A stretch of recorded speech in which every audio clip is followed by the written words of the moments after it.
beautiful song. Hello everyone, welcome to the Horwitz-Wasserman Holocaust Memorial Plaza. Thank you so much for being with us tonight, or as I said this afternoon, I'm really not sure. My name is Sophie. I am the Senior Manager of Operations and Programs for Philadelphia Holocaust Commemorates Foundation. I'm very excited to be spending in person the next 40 minutes or so with you this afternoon. We're grateful to have with us Hazzan Jessi Roemer, who just played beautiful, beautiful music,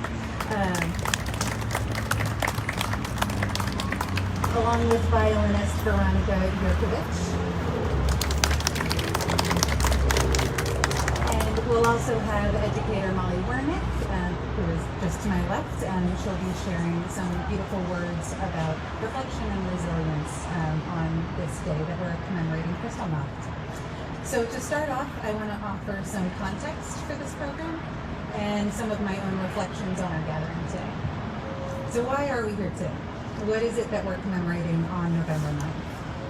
The night of November 9th through to November 11th, 1938 is known as Kristallnacht, or the Night of Broken Glass. During the night, violent anti-Jewish demonstrations broke out across Germany, Austria, and the Sudetenland region of Czechoslovakia. Ostensibly, according to Nazi officials, the violence was in retaliation to the assassination of a German foreign official named Ernst von Rath, who had been shot 2 days earlier by Herschel Greenstein. He was a 17-year-old Polish Jewish man whose family had just been deported from Germany. Over this period of chaos and violence, mobs burned over 250 synagogues, destroyed 7,000 Jewish businesses, vandalized Jewish homes and schools, desecrated Jewish cemeteries, and killed approximately 100 Jewish people. Police and firefighters were told not to intervene unless their homes and businesses of non-Jewish people were being burned. During the same time, in the first massive arrest without cause, the Nazi Gestapo and SS arrested and deported 30,000 Jewish men to concentration camps, including Dachau and Buchenwald. Nazi officials claimed that the Jewish community was to blame for these riots, and ended up fining the Jewish community 1 billion Reichsmarks, which is about $400 million. The night came to be known as Kristallnacht, the Night of Broken Glass, referring to the thousands of shattered windows that littered the streets afterwards. But it's important to note that this was not a unique occurrence of anti-Semitism. The Nazis had been in power already for 5 years, developing anti-Semitic and racist legislation and propaganda. Kristallnacht was a turning point in the history of mass murder, or systematic mass murder, excuse me. So this is why we are here today, to reflect on the violence of the Nazis,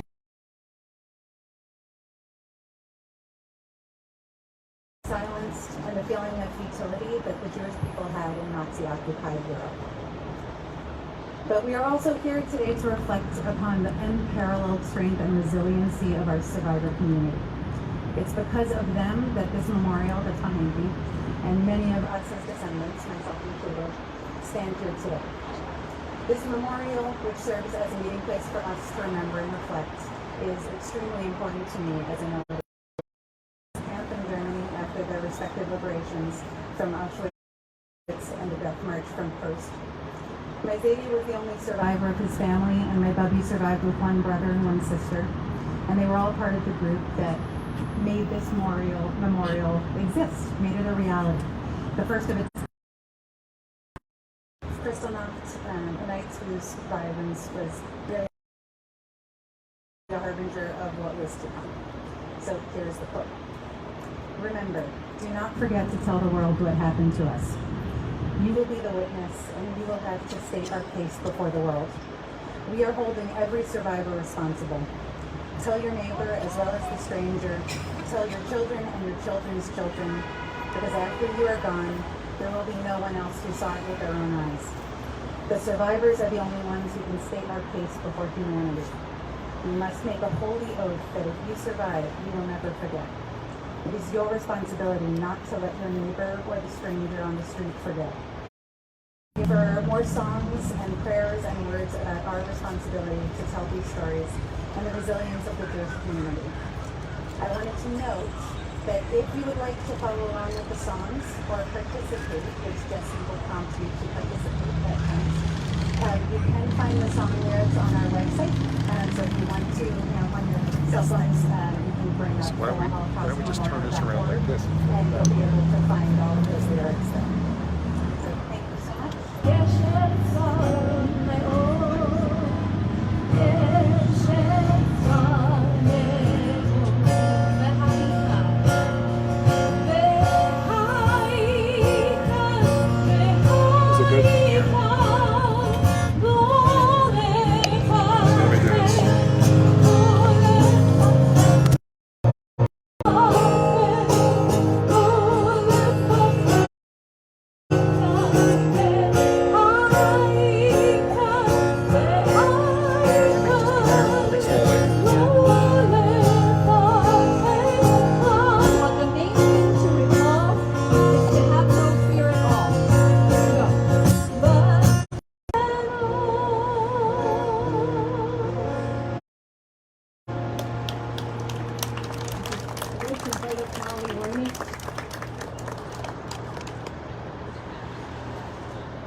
Thank you, Jessi. Thank you, Sophie.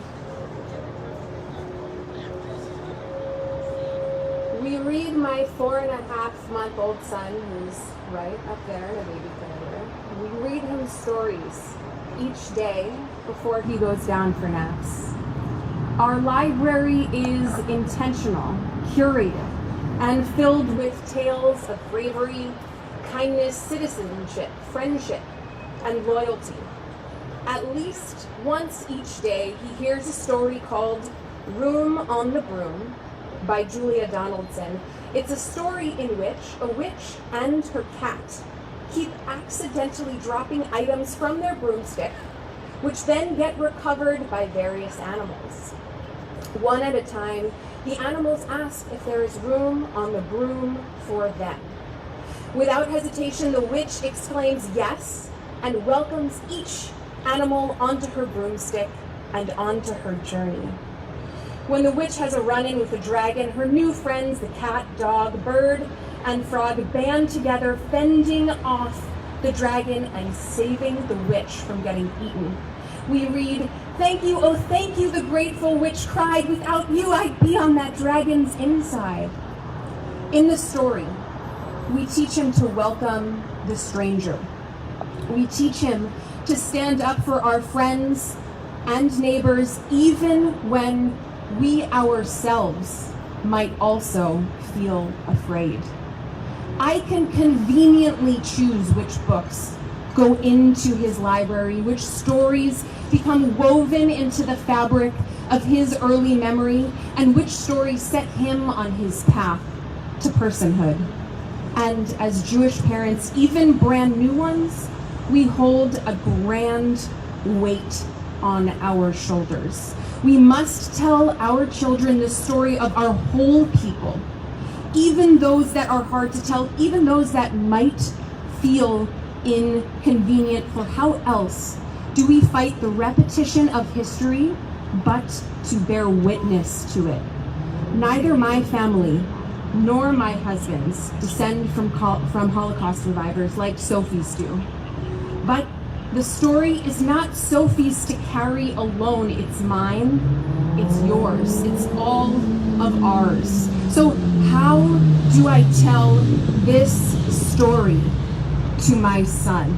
How do I tell this story knowing that the attributes we herald in the tales that we tell, those of bravery, kindness, citizenship, friendship, and loyalty, have a cost when they fall short?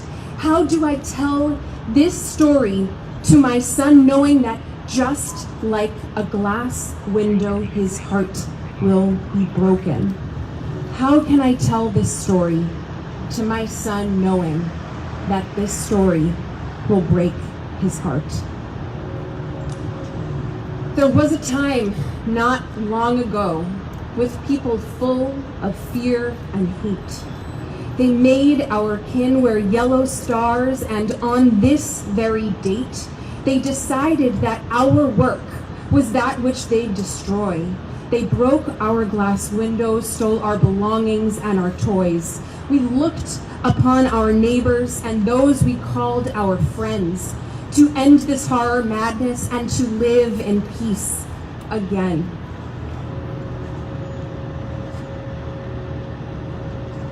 Those friends and neighbors looked away, could not be bothered by our fright. It was easier to blame us for their slight, which turned to spite. Blame, my son, is a fickle thing because it doesn't make life better. It just means saying it's not my fault, throwing your hands up altogether. And so this blame bred greater evil than anyone could dream. We cried out for help, but no one came to this horror at full steam. If blame sits far on one side, responsibility sits on the other. There is that and those for which we learn to care for one another. Your people have a history that weighs heavy on the heart, but it is from that history that you learn to act and where to start.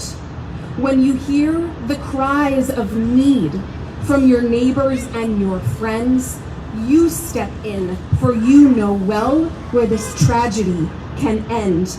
And when the noise of blaming others rises in your ear, please realize that it's rooted in someone else's fear. It's the fear of being othered, falling down, or being less. But freedom, justice, and prosperity are resources infinite. We all get to be equal. We all get to be free. We cannot tolerate the injustices in our community. Stand up, sweet, speak out, sweet boy, you must. Use what you have to do what's right. Fight history's repetition. Bear witness. Be the light.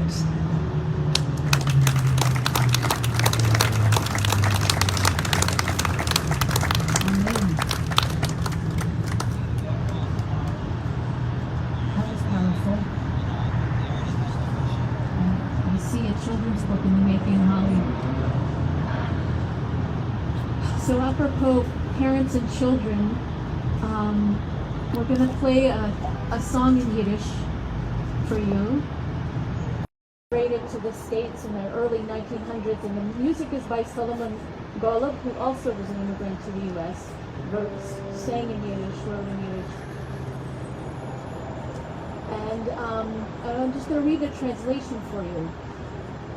Baruch Ateh sings the Father, and he lights the lights, and the rays mild fall over his pale face, and a fire holy dear lights up his eyes, and the weary one with his limbs straightens himself up, and it seems, and he thinks there is something here, there is something left to love. Holy is the hour. Old noises long gone, no, it still sounds now. Sing, Father, the Baruch Ateh, and I remain your child. I'm going to invite you to move in a little closer to this lullaby. And we're entering really what is more kind of ceremony, ritual mode, so you don't need to clap after this song or the next one. We'll do this song, we'll do another piece of music, and then we'll move into saying the mourner's Kaddish. And we'll wrap up with a song of resilience. And I invite you to just be in ceremony space with us. So there's no performer, there's no audience. We are all creating this together.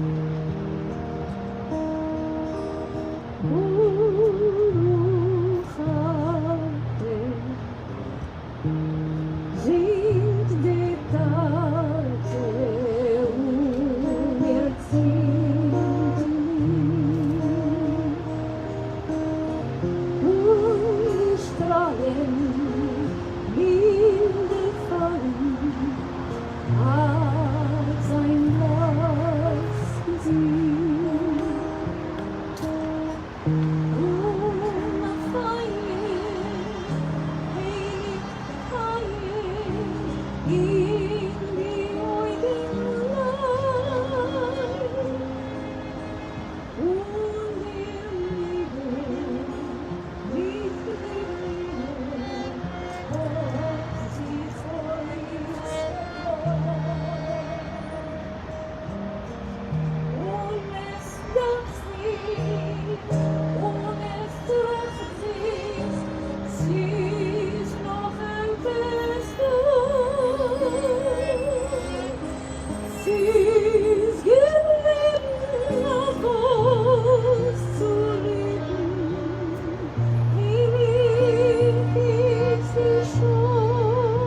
find the words also on the website, where the lyrics are, so maybe you know it by heart.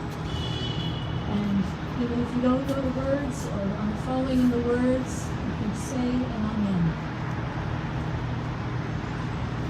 So, a moment to acknowledge those we've lost in our current realities, and also those we lost in history on the night of Kristallnacht and so many days and nights after that. I invite you to join me. Yitgadal v'yitgadash shmei Rabba. Amen. Be'amar tivrach v'yutei v'yamlich malchutei v'chayechon u'v'yamechon u'chayei b'chol beit Yisrael ba'agala u'bizman kariv b'imnu. Amen. Yehei shmei Rabba mevorach le'olam alamei almaya.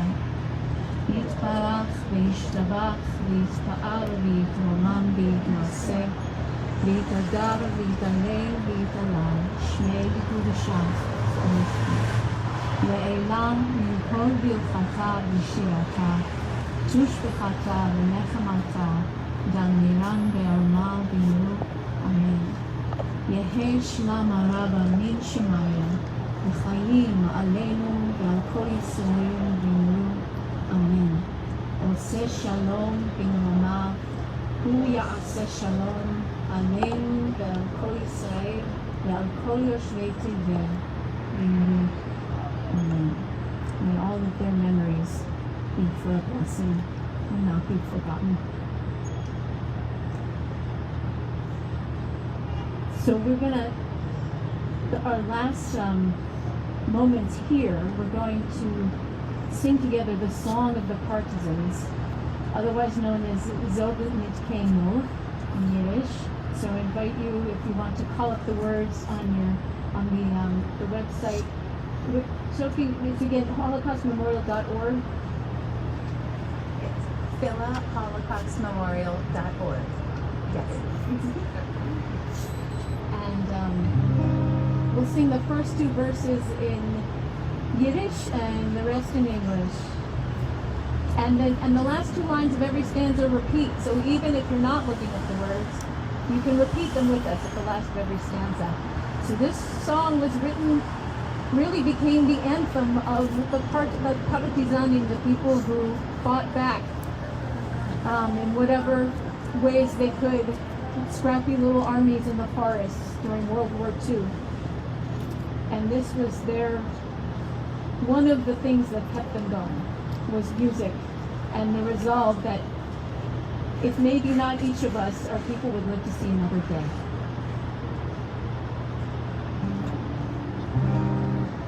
So nit kein mal als du gehst im letzten Weg, Gott Himmel im Bleine verstellen auf neuen Tag.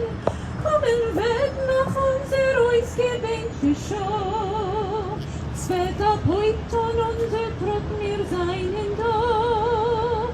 Kommen weg nach unser ausgedenkte Show, Zwetter Punkt und unser Trott mir seinen da. Von grünem Palmenland bis weißem Land von Schnee, werden wir kommen und mit unser Pein, mit unser Weh.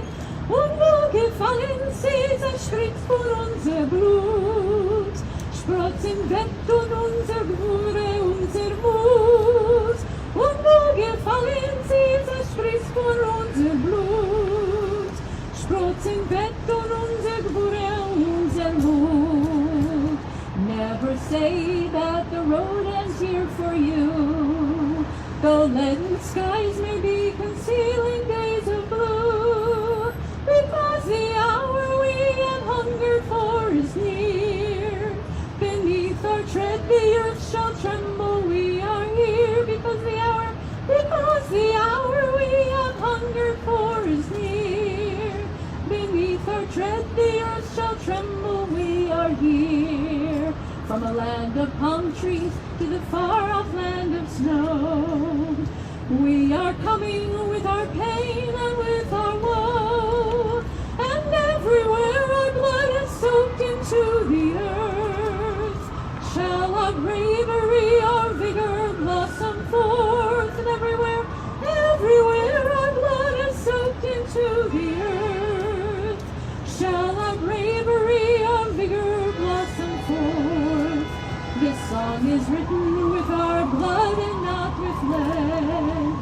It's not a song that summer birds sing overhead.